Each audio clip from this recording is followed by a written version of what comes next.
It is not necessary to believe that a child who is a fresh life is fundamentally bad and you have to teach him various morals and values and ideas and ideologies. The harder we drive our economic engine, the more destruction happens. Let us not put our children beneath the wheels of such a vehicle. Children grow by observation and involvement, not by teachings and philosophies that you may propound.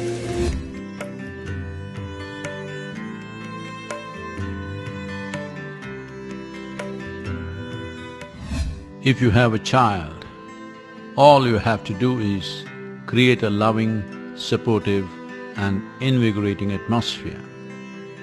It is not necessary to believe that a child who is a fresh life is fundamentally bad and you have to teach him various morals and values and ideas and ideologies to make him good. Well, a child, whether it's him or her, all we need to understand is, naturally he's joyful and well, but his survival instinct is strong and he will respond to situations in a certain way.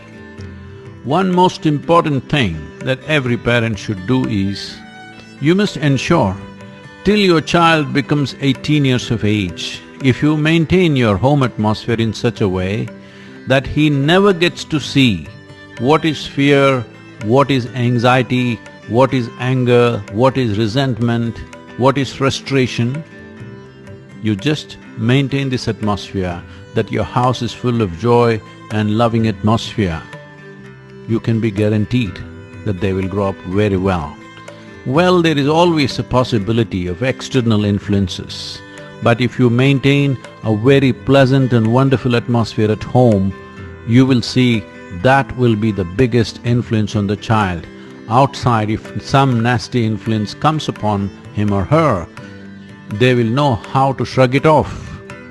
If the atmosphere at home is most pleasant and wonderful, this is all you need to do with your child. Ensure that you are a constant demonstration of being a wonderful life. So if you have a child, the most important thing is you need to work upon yourself.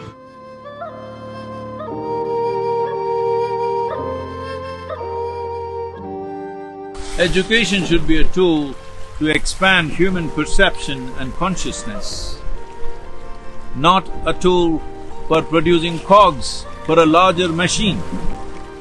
Are we interested in producing wonderful human beings, or are we just interested in making them fit into the economic engine that we have built, which is destroying the whole planet? The harder we drive our economic engine, the more destruction happens. All of us know this. Our economic engine is that kind of engine that all of us have the gas pedal down, full throttle, but nobody is holding the steering wheel. Let us not put our children beneath the wheels of such a vehicle which is simply hurtling towards something where nobody has a control over the steering wheel. This is a very good time for us to relook at the very way we are addressing education. Education should definitely lead to higher levels of perception, more conscious existence, and above all, education should allow individual human beings to overflow with their humanity. When your humanity overflows, divinity cannot be denied to you.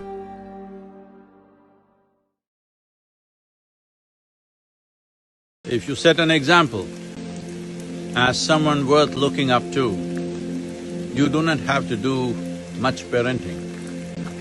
Children grow by observation and involvement, not by teachings and philosophies that you may propound. Please set such an example.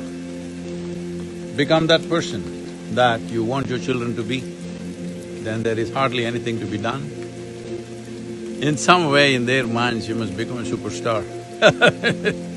Then you don't have to worry where they will go, what they will do, because they will want to be like you.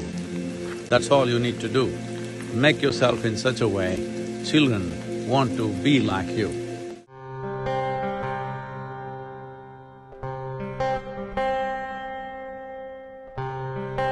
One significant thing that you can do for your children is to invest some time in taking them out into nature.